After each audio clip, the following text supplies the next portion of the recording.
Hey guys, how we doing and how we feeling today? This is Emilio Fernandez and welcome to Pop and Bop. So, in this episode, we're gonna talk about and review Taylor Swift's 11th studio album titled The Tortured Poets Department. Now, Miss Taylor Swift needs no introduction whatsoever. I mean, she's a living icon, so let's just get right into it.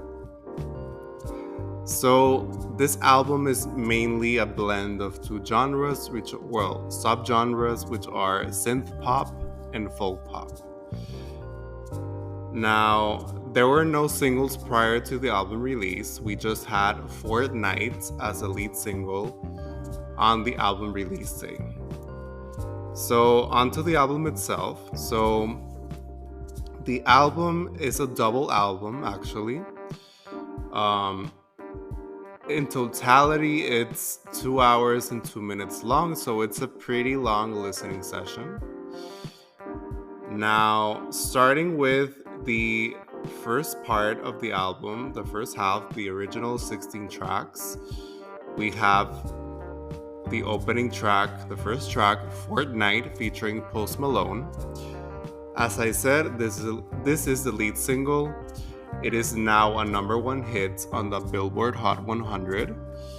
Taylor kicks things off on the slower side of things. This is a strong opening track. Post Malone's vocals fit pretty well in this song. And I didn't know this, so in case y'all don't know this as well, I'm gonna say it. A fortnight is a period of 2 weeks, so there you go. And in this song, Taylor talks about a fleeting relationship, one that was both passionate and miserable, going as far as involving infidelity. So, I mean, there are relationships like this that they're pretty brief, but in that briefness, if that's even a word, in that short period of time, there can be a lot of intensity from both sides or from one of the sides of the relationship, but also filled with passion, and as the song entails, infidelity, there can also be that. So that's like the interesting part of the interesting parts of a short relationship, that it can be like really filled with a lot of emotions and strong, attributes to it. Now, oh, and I forgot to mention, this is the first of my highlights on the album. Now, the second track, The Tortured Poets Department, another one of my highlights. The instrumentation pulls you in from the get-go. Taylor's vocals sound pretty lovely here. Taylor name drops Charlie Puth, declaring he should be a bigger artist, and I really think he should be. And in this song, Taylor talks about how she's sure the guy she was with won't be able to connect with someone as deeply as he did with her when they were together. So, yeah, I mean, it can happen that you are like kind of cocky and you're pretty sure that what you had with an ex, they won't find with anyone else. Like something about it all just screams like, I'm one in a million. You're not gonna find anyone like me, so do with that what you will. Now, the third track, My Boy Only Breaks His Favorite Toys, another one of my highlights. In this song, Taylor talks about a relationship where the other person's treatment towards her worsens over time, morphing into a toxic relationship. She refuses to give up on this relationship as she hopes that that person will eventually go back to how they treated you initially. So, I mean, there are a lot of toxic relationships, unfortunately, but even with all the toxicity, you can have that like weird kind of hope that that, I mean, if that person was good to you in the beginning, that they can go back to that and leave the toxicity aside. But most of the times, if not all of the times, it's the case that they're just gonna keep being toxic towards you. So yeah, it's a false hope. Now, track number 4, Down Bad, another one of my highlights. In this song, Taylor talks about being love bombed by someone, only for them to abruptly break it off with her. She actually liked being in love with such. Sorry. She actually liked being loved in such a strong way that she's desperate for this guy to come back to her, as she suffers with her not having him. And yeah, I mean, love bombing is quite a real thing. There are people who love very passionately, very vocally, very strongly, and that the other person can take it as too much, like really overbearing, really overwhelming. But it can happen that you somehow enjoy all that. Maybe you like the attention you're getting, maybe you like the intensity of it, even if it can be like a little over the top. So if you lose that person, you kind of missed all that treatment and you want to get back to it. Now, moving on to track number 5, So Long London, another one of my highlights. Taylor immediately catches the listener's attention with her delightful vocals. Especially in the beginning, she sounds so heavenly. The production here is pretty interesting. This is a pretty strong installment in Taylor's track 5 catalog, which, if you're a Swiftie, you must know by now that Taylor's track 5s on her albums are, I believe, her most personal tracks on each album. And in this song, Taylor talks about a long-lasting relationship that just couldn't work out in the end. There were things getting in the way, such as mixed messages and depression. This guy accused her of abandoning the relationship, but she claims that it had already lost its footing. So yeah, I mean, there are relationships that last several years, as is the case with this song, with this song. But somehow, some way, it just doesn't work out, and there can be things that got in the way, obstacles, such as how one of the two people were feeling and how the other person coped with that, and also, like, there can be accusations, like that you're giving up on the relationship, you're quitting it, but maybe it's just that the relationship was already dying, was already on its deathbed. Now, track number 6, But Daddy I Love Him, another one of my highlights. The chorus is a nice change of pace from the song's overall slower sound. And in this song, Taylor talks about being in a relationship that the people around her disapprove of. And instead of breaking it off as they desperately want her to, she just clings to it even more. So, yeah, I mean, it can be pretty common that you're with someone that nobody seems to approve of, but you just have to make the best of it. You have to decide if you're gonna listen to them and not be with that person anymore, or you're just gonna say, you know what, I like this person, so I'm gonna stick with them. Now, track number 7, Fresh Out the Slammer.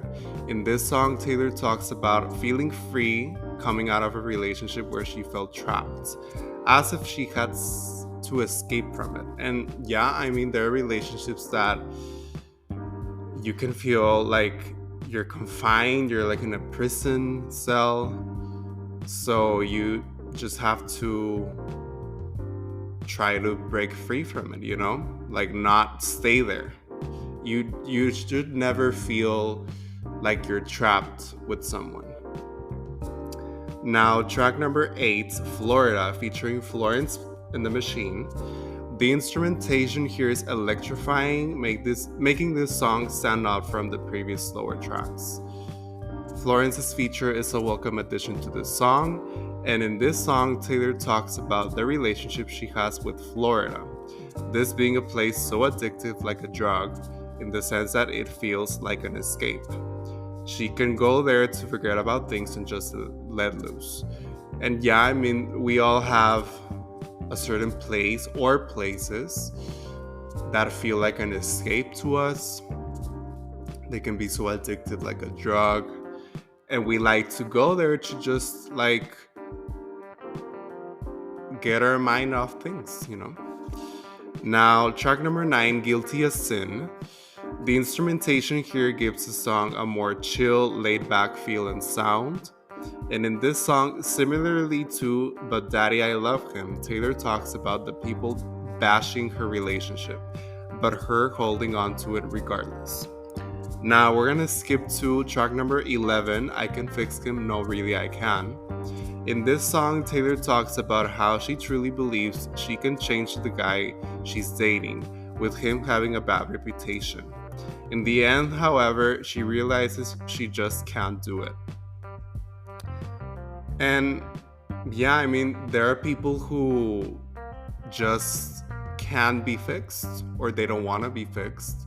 They can't be changed. So you just have to accept it for what it is and choose to either stick with that person or walk away from them. Now, track number 12, LOML, or Loss of My Life. This is a really slow song that can feel like a hassle to get through. And in this song, Taylor talks about how her significant other repeatedly told her that she was the love of his life. But now that the relationship has come to an end, she can only acknowledge that he is the loss of her life. And this is a pretty interesting song because normally LOML means love of my life. And I thought that's the direction this song was going in, but turns out it's the opposite. It's loss of my life. And yeah, I mean, when a relationship ends, if it was a pretty long one, you can feel like that person was the loss of your life, when at one point you felt like they were the love of your life. So it's interesting to go from one extreme to the other. Now, track number 13, I Can Do It With a Broken Heart. The production here is weak, and in this song, Taylor talks about what it was like to kick off her record-breaking Eras tour following a breakup of a long-lasting relationship. As the tour went on, she realized that even with all the heartbreak, she can still be productive and do her job. So, I mean, this is a pretty nice message to send to the listener, because whenever you are heartbroken, you feel like doing nothing, but the best thing to do is to try to just brush it off and just keep going and just keep living your life, just moving on. Even with all the pain, you must do everything that you usually do just to avoid, depression and whatnot. Now, track number 14, The Smallest Man Who Ever Lived. The piano here sounds beautiful.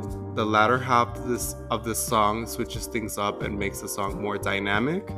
And in this song, Taylor talks about being disappointed in an ex, as she recalls the things she would have done for him, only for the relationship to fall through the cracks. he would probably show her off, but now she doesn't even miss what they had. So yeah, I mean, it can happen that you're no longer with someone, they're an ex, and you're just you were let down by them. Like, you were like, I can't believe I did certain things for them, only for them to disappoint me in the end. So now you think little of them naturally, and you don't even miss the love that you had with that person. Now, track number 15, The Alchemy. In this song, Taylor talks about her current relationship and how she sees no point in denying the chemistry she has with this guy, being certain that their love is good. And yeah, I mean, this song is kind of straightforward, because sometimes you just have to see what you have in front of you and just accept that, and not deny the love that there's between you and this person. Like, you have to just soak it in. And now that we're gonna skip to the anthology, the second half of this album, of this double album. Now, starting with track number 17, The Black Dog, a very dynamic song. Each time Taylor sings screaming, the production elevates to match that feeling. And in this song, Taylor talks about how her partner copes with depression. The black dog being a metaphor for depression, failing to understand how he doesn't miss her when he's depressed. And I mean, this is a very serious topic, because depression is pretty serious. When you're depressed, you like have no space in your mind. Like, your mind is already foggy enough and dark enough. You don't have space or room to think about, like, if you're with someone, you don't have space to think about them. Like, it can be pretty hard. You're basically fighting for yourself. You have to put yourself first above everyone else. Now, track number 18, I'm Gonna Get You Back. Taylor's vocals here are pretty soothing. And in this song, Taylor talks about that dilemma she has of deciding if she wants to win an ex back, or if she wants to get back at him for how he treated her. So this is a pretty interesting song, because this can happen. Of course, whenever you're no longer with someone, you don't know if, like, you miss them and you want to get back with them, or if you just want to get revenge.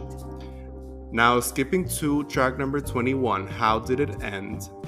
The instrumentation, the piano here, is pretty lovely and complements Taylor's vocals quite nicely. And in this song, Taylor talks about how people can be inconsiderate and lack empathy when it comes to breakups. There are those who only care about the gossip and just disregard the feelings of those involved.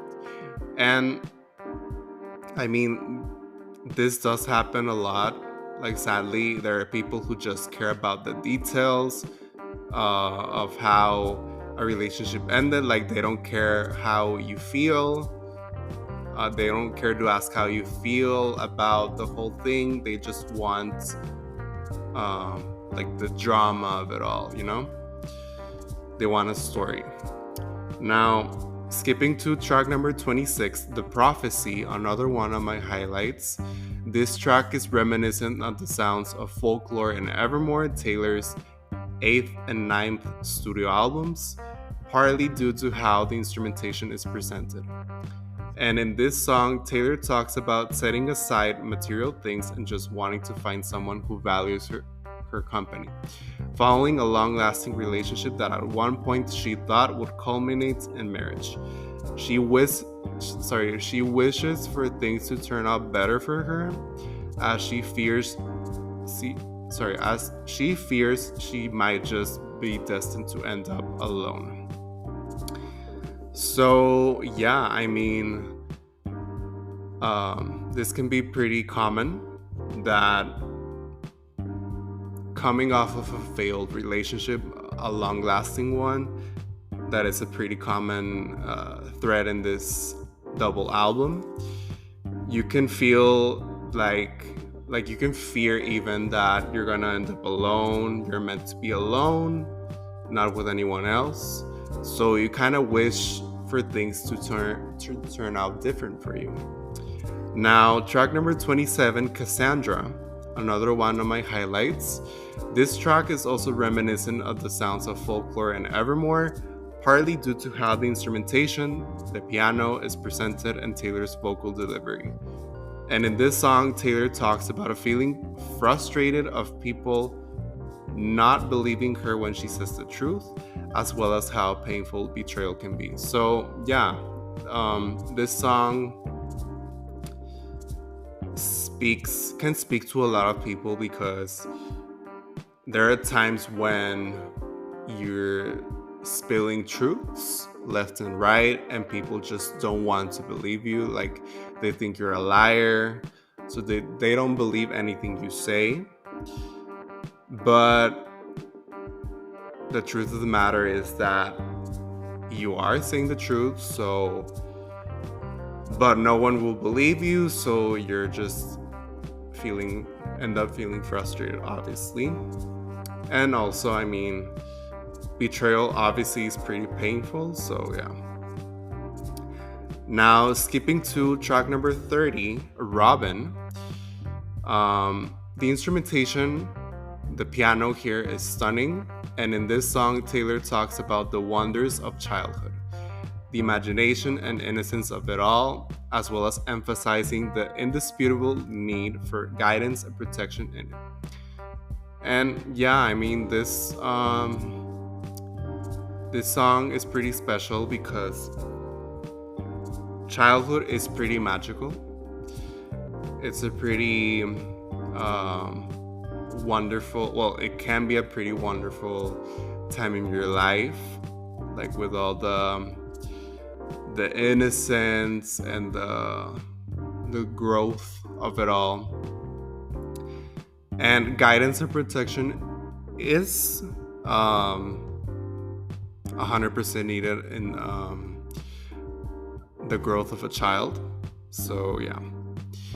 And that brings us to the final track of this double album, track 31, The Manuscript. The instrumentation, the piano here, is ideal to wrap up the album, and this is a solid closing track. So overall, this album didn't live up to the hype it got pre-release. I mean, more and more with each original studio album and new re-recording that Taylor drops, I mean, it's like the world stops, you know? Like, maybe that's a little dramatic, but I mean, at least the music industry stops for a minute. But this time, this album just didn't quite deliver, like, it didn't quite deliver what it could have, you know? Each half of the album stands on its own, offering different sounds. The first half is heavier on production, and the latter half is more focused on the instrumentation. The first half of the album is overall stronger than the second half, at least in my opinion. The lyrics are what's strongest about this album, and I mean, we should know this by now. Taylor is a really good, well, that's an understatement. Taylor is one of the greatest songwriters of this generation, easily. And the production is not very consistent. Overall, the album could have been greatly condensed, and I mean greatly, because we didn't need, I mean, I thought it was going to be just the 16 original tracks, but then she dropped the additional 15 tracks that same midnight in the after hours at 2 a.m. actually. And that changed the whole course of this album. Now it became a double album, but we didn't need 31 tracks. I mean, this double album does have filler on it, so we could have just taken out the filler and made a more condensed, a more compact double album. And this is one of Taylor's weaker albums, in my opinion. Now, when comparing this album to the rest of Taylor's discography, do I consider this to be her best album to date? No.